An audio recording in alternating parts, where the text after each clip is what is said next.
Assalamualaikum warahmatullahi wabarakatuh, seluruh bangsa dan setanah air. Jumpa lagi di channel Jagat Lupitu. Semoga dalam keadaan sehat, tak kurang satu apa, rahmah barokah salam Allah curahkan untuk kita semuanya. Sungguh ironis, rumah tangga yang begitu bahagia, punya anak 3 masih kecil-kecil lagi. Demi untuk hijrah, kena bujuk rayu seorang oknum Habib, ya. Akhirnya rumah tangganya berantakan. Walaupun menurut pengakuannya mereka masih menyimpan rasa sayang, tapi nila setitik telah merusak susu yang sebelanga. Luar biasa. Perlakuan yang tidak azab, tidak manusiawi, tidak mencerminkan atas pengakuannya sebagai titisan Rasulullah SAW, ternyata bikin kerusakan di bumi Allah Subhanahu wa Ta'ala. Islam diturunkan Allah melalui Rasulnya Muhammad SAW sebagai rahmatan lil alamin. Tetapi kenapa justru yang mengaku sebagai dzurriyyah Rasul merusak umat Rasul itu sendiri? Rumah tangga yang bahagia dirusak sedemikian rupa hanya tergiur apem tembem, apem lempitnya, yang kemungkinan besar hanya menuruti nafsu sesaat. Sehingga dalam podcast ini suami dari Ratu Qori ingin bertatap muka dengan seorang oknum Habib yang sudah rela merenggut kehormatan istrinya dan merusak rumah tangganya. Wallahu alam apa nanti ketemu mau duel dan lain sebagainya, yaitu urusan hati, hawa nafsu, emosi mereka. Inilah perilaku klan Yaman yang notabene tidak sesuai dengan pengakuannya sebagai dzurriyyah Rasul. Bahkan ada yang mengatakan tidak ada hubungannya azab akhlak dengan nasab. Betul, tapi kalau akhlak Rasulullah, titisannya pasti tidak akan jauh dari datuknya. Dzurriyyah Rasul tidak menerima sedekah. Ini tidak hanya menerima, tapi meminta-minta. Luar biasa. Kita simak pertemuan mereka lewat video berikut ini yang tentunya sudah ada jeda, ada jarak di antara mereka walaupun masih sayang, tapi rudal seorang oknum Habib telah merusak segalanya. Sekali lagi mohon maaf, NKRI harga mati Nusantara milik kita. Assalamualaikum warahmatullahi wabarakatuh. Serta tujuannya sangat mulia. Jangan ada kurban lagi mengatasnamakan agama. Siapa dia? Insya Allah tidak asing lagi, karena ruame hampir semua channel YouTube memberitakan sosok yang satu ini, yaitu Ratu Qori. Halo Qori. Halo Gus, terima kasih. Nah, ini Ratu Qori kalau pakai kerudung kan ternyata cantik ya. Nah, di samping saya selain ada sosok perempuan Ratu Qori yang berani mengungkap kejujuran dan kebenaran, ada sosok laki-laki yang hari-hari ini diuji sama Allah. Diujinya ini bukan sembarang ujian ini. Kalau itu misalnya di daerah timuran, kalau laki-laki ini tidak kuat imannya, maka lawannya itu akan dicincang-cincang seandainya negara ini tidak berdasarkan negara hukum. Siapa dia? Sosok tersebut, laki-laki tersebut, yang menurut saya, walaupun kami bertemu hanya 1 jam dari komunikasi tadi, sosok laki-laki ini gentleman, tangguh, dan mampu menghadapi ujian seberat apapun demi seorang istri. Ameng Li, ya, Ameng Li, Ameng Li, halo Mas Ameng Li, siap, waduh, ganteng ya kayak bintang film India ini Mas Ameng Li ini. Sayang ini nggak bisa senyum ini Mas Amekli ini. Nah, Mas Amekli selamat datang. Jadi sengaja teman-teman saya mengundang beliau karena ketika Kori datang ke tempat kami curhat, menyampaikan unek-uneknya setelah viral, saya tidak percaya begitu saja. Saya harus memastikan benar tidak Kori masih menyandang sebagai seorang istri, laki-laki yang hebat, laki-laki yang pemberani, dan laki-laki yang taat hukum, tidak main hakim sendiri, yaitu Amekli. Amekli, sehat ya? Bang apa Bung ini ya? Apa aja Gus? Oh, apa aja. Bung Amekli sudah tahu ya kalau istrinya, ini masih istri ya Mbak Ratu Kori ini? Masih surat istri. di data apa KUA ya? Oh, di catatan lembaga negara masih suami istri. Iya, buku nikah juga. Iya, masih suami istri ya. Cuman agak renggang. Nah, informasinya kan sampai renggang, sampai apalah, sampai salah paham. Nah, pertanyaan di kesempatan ini, setelah saya tanya, apakah ini masih istri? Jawabannya masih. Pertanyaan kedua, apakah masih sayang? Nah, ini, apakah masih sayang sama Ratu Kori? Kalau dibilang sayang ya pasti ya Gus ya. Namanya juga dia ibu dari ketiga anak saya. Oh, jadi 3 anak itu lahir dari kalian berdua ini? Iya. Oh, Memang ada terpikirkan sedikit pun oleh saya dicoba dengan keadaan yang begini. Iya. Terus Bung Ami punya anak 3, yang paling besar usianya berapa? 5 tahun. 5 tahun. Sekarang dia di Medan. Oh, di Medan. Terus yang kedua Di Serang. di Serang. Usia berapa? 3 tahun. Semua sekolah ya berarti? Belum ya? Belum. Yang paling besar tahun depan PAUD ya. Persiapan masuk SD kan kalau dulu setahun. Oh gitu. Ya, terus yang nomor 2-3 tahun, nomor 3-nya 1,5 tahun. Iya. Nah, terus kemudian Bung Amekli, harapan sebagai seorang suami itu apa sih kepada seorang istri, seorang perempuan? Ini kan lagi didengar oleh semuanya. Apa sih harapan sebenarnya yang diinginkan seorang suami itu? Istri itu harus bagaimana? Kalau menurut saya istri harus soleha. Intinya itu. Kalau soleha itu dia pasti merangkap. Soalnya kalau udah soleha dia pasti nurut sama suami. Tahu kodratnya sebagai istri itu apa.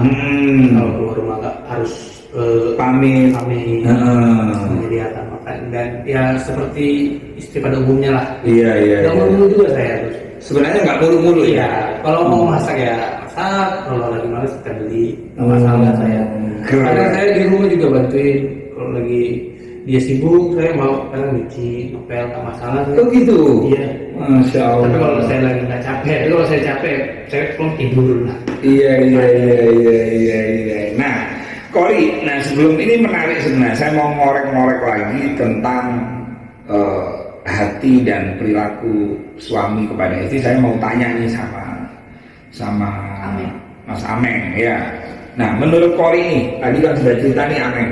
Menurut Kori gimana? Sosok Amekli ini itu sosok yang seperti apa? Menurut Kori ini? Menurut aku adalah suami dan laki-laki yang luar biasa. Dan dia itu tidak langsung menyebutkan saya juga gitu dengan masalah ini. Terus dia juga sangat mempunyai hati yang lapang gitu kan. Waktu diceritain. Iya, walaupun ketika kamu ditipu daya oleh oknum Habib R tadi itu. Terus tapi dia masih mau mendengarkan saya bilang sabar gitu. Kan kalau misalkan dia maafnya style gila gitu kan bisa aja dia melakukan hal yang gila lagi, tapi dia masih mau menerima. Padahal kan itu kenyataan yang sangat pahit kan. Apa aja bisa dilakukan, tapi dia malah adalah sosok laki-laki yang benar-benar ketika kamu ditipu daya oleh oknum Habib R tadi itu. Terus tapi dia masih mau mendengarkan saya bilang sabar gitu. Kan kalau misalkan dia maafnya apa style gila gitu kan, bisa aja dia melakukan hal yang lebih gila lagi, tapi dia masih mau menerima. Padahal kan itu kenyataan yang sangat pahit kan, apa aja bisa dilakukan, tapi dia malah adalah sosok laki-laki yang benar-benar bagus menurut aku sih. Kesabaran itu sangat luar biasa gitu. Iya iya. Terus gini, Ratu Kori. Iya. Apa sih yang disukai dari kamu tentang sosok Amek Lee ini? Yang kamu sukai itu apa? Yang kamu benci itu apa dari dia? Jujur, Masya Allah, dari suami saya itu dia tidak pernah main tangan ke saya. Oh, tidak pernah sama sekali. Tidak pernah. Terus dia itu bertutur katanya lembut juga, dia perhatiannya luar biasa ya. Terus dia juga membantu istrinya dengan dalam pekerjaan rumah, membantu. Yang jarang memang laki-laki pada umumnya kan seperti itu gitu kan. Terus kenapa kok kalian ada kerenggangan dengan siapa ini Amek ini? Iya, pada saat itu kan saya di Sumatera Utara itu ya memang kan dia sibuk kerja. Terus saya juga kan sibuk dengan urusan saya ngurus anak dan lain-lain. Jadi kita nggak ada waktu untuk ngobrol gitu. Yang biasanya selalu bersama, usaha bersama. Jadi di situ ada miscommunication gitu, miskomunikasi. Jadi di situ saya yang lagi galau juga. Jadi saya merasa yang namanya rumah tangga tidak ngurus-ngurus. Iya, betul. Jadi pada saat itu ya saya merasa suami saya ini udah sempurna, tapi kenapa pada saat itu dia mengecewakan saya, dalam arti dia kok apa ya, mengabaikan saya gitu. Jadi merasa itu saya diabaikan gitu. Oh, karena masing-masing kesibukan. Iya, jadi miss-nya di situ. Di situ. Nah, ketika hari ini saya pertemukan kembali kamu dengan Bang Amek ini, perasaannya apa perasaannya? Rasanya senang, alhamdulillah senang. Ya, terima kasih loh Gus ya sudah diundang. Iya. Nah, kembali ke Bung Amek ya. Laki-laki mana ya yang melihat istrinya diperlakukan oleh orang lain yang tidak senonoh? Bahasa saya ini saya berhalus, apalagi yang memperlakukan itu adalah seorang yang ngaku duluan Nabi, yang ngaku ulama, yang berpenampilan seperti ulama besar, bawa tongkat, kadang-kadang begitu. Nah, menurut pandangan Bang Amek Lee, apa kira-kira kata yang pantas untuk laki-laki yang harusnya di saat istri sampai curhat tentang agama, konsultasi agama, harusnya kan ditolong dan diberikan solusi, tapi ternyata diperlakukan dan diduga melakukan perbuatan tidak senonoh. Indikasi tidak senonoh adalah dia ngasih kartu untuk masuk kamar Ratu Kori, tapi dia punya kartu sendiri, masuk sendiri. Ini sudah ada perencanaan kan begitu. Bagaimana menurut Bung Amek Lee? Kalau menurut saya orang yang seperti itu pasti udah jelas munafik ya. Iya. Terus nggak pantas sih untuk ceramah lagi. Nggak pantas untuk ceramah lagi ya. Iya. Soalnya ngapain juga sampai ke kamar-kamar kan? Iya. Walaupun tidak ngapa-ngapain. Walaupun tidak ngapa-ngapain ke kamar. Tetap itu pelanggaran berat itu ya. Iyalah, ngapain kamu masuk kamar orang? Iya, Kalau iya. kamu udah ngasih kamar nih, ya udah biarin. Iya. Ngapain kamu harus tiba-tiba masuk? Begitu. Iya. Kayak kata Korea. Dia memang ada niat jelek. Kalau dia memang niat jelek, pada saat si RA itu masuk, dia pasti langsung dia punya handphone nih. Pasti langsung videoin sama dia, langsung foto. Iya. Ngapain kamu masuk ini segala macem? Cuma Iya, dia karena iya. menjunjung tinggi mulia Nabi. Dikira nggak ngapa-ngapain Iya, dia. nggak mungkin ini akan terjadi seperti ini kan begitu. Iya. Ternyata lain di pikiran, lain di hati, lain di mulut juga gitu kan. Nggak bisa kita nilai dari apapun. Nggak ada yang bisa baca pikiran dan hati orang intinya gitu. Yang Nah, intinya kita harus waktu waspada. istri, saya katakan istri karena kalian masih tercatat dalam lembaran negara ya, masih sah secara hukum. Nah, waktu Ratu Kori istri Bung Amek Lee ini cerita yang sebenarnya perilaku oknum Habib yang berinisial RA itu, apa apa perasaan sampean apa waktu itu ketika diceritain bahwa dia diperdaya? Menurut saya itu diperdaya, ya. Bukan suka sama suka. Saya setuju, berdaya. Saya setuju sama Gus. Kenapa setuju? Oke, emang dia salah.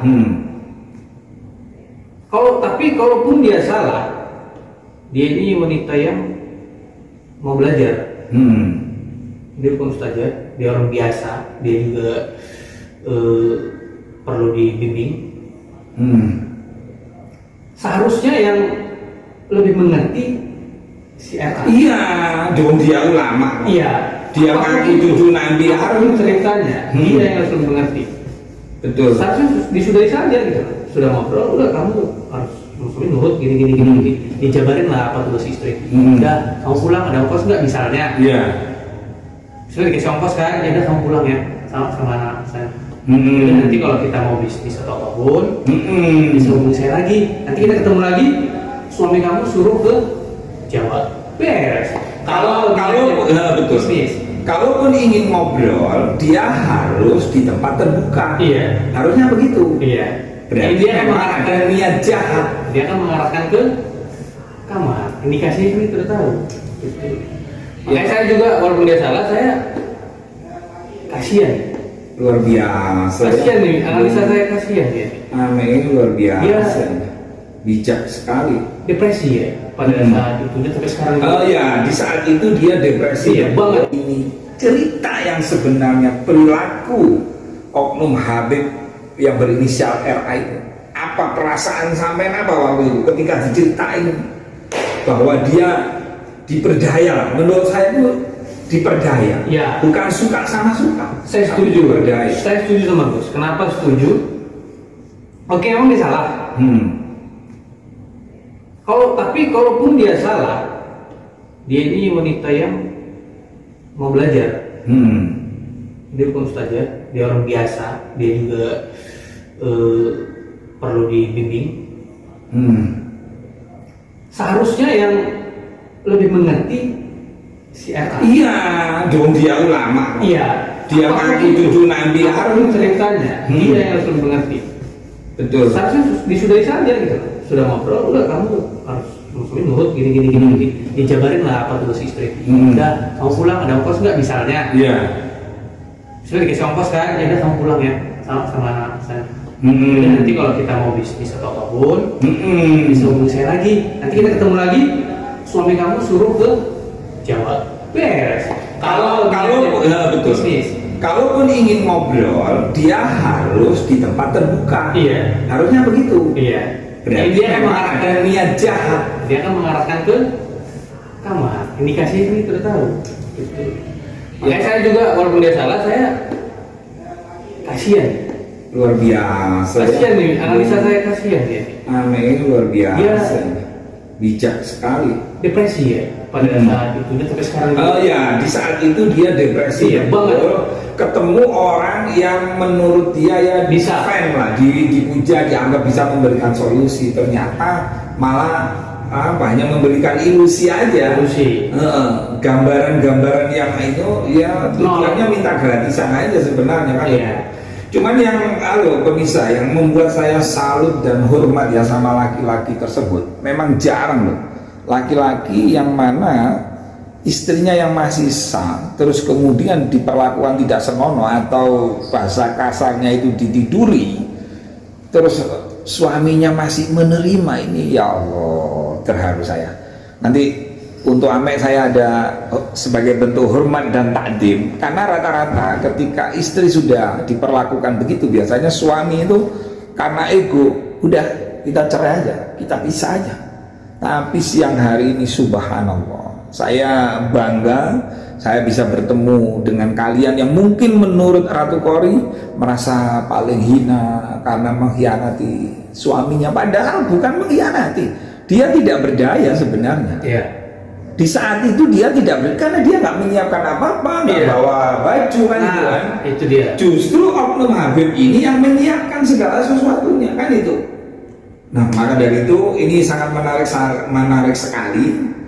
Kami berikan apresiasi yang tinggi-tingginya buat kalian. Mudah-mudahan kali ini menjadi contoh melebihi dari Romeo dan Juliet. Apalagi kalian dianugerahi Allah. Jadi anak itu kan anak itu titipan Allah, titipan Tuhan. Maka kalian harus memelihara itu walaupun ujian datang bertubi-tubi. Nah, kalau kamu nggak pingin minta maaf biar disaksikan netizen, walaupun kamu sebenarnya tidak salah, walaupun kamu sebenarnya korban, tapi kamu harus bangga sama suami yang saleh, suami yang istimewa, walaupun di mana ini di anting-antingnya ini ada ini, daripada yang Habib Sono pakai sorban, pakai oknum itu pakai tongkat. Tapi Allah lebih suka sama laki-laki yang seperti suami. Silakan kamu peluk dia, kamu minta maaf sama dia, biar biar kamu menjadi contoh yang baik. Ini ya, kamu masih sayang nggak sama suami kamu? Kamu gimana? Sayang nggak? Ya seperti saya sampaikan tadi Gus. Iya. Saya kesal, tapi kalau ditanya saya sayang. Allah. Ya berkecamuk kepala saya. Iya ya Allah. Mudah-mudahan suami, istri Kori dan Amin ini Engkau jaga ya Allah dari ujian yang saya sendiri kalau menghadapi ujian itu mungkin saya nggak mampu untuk mempertahankan mahligai rumah tangga saya.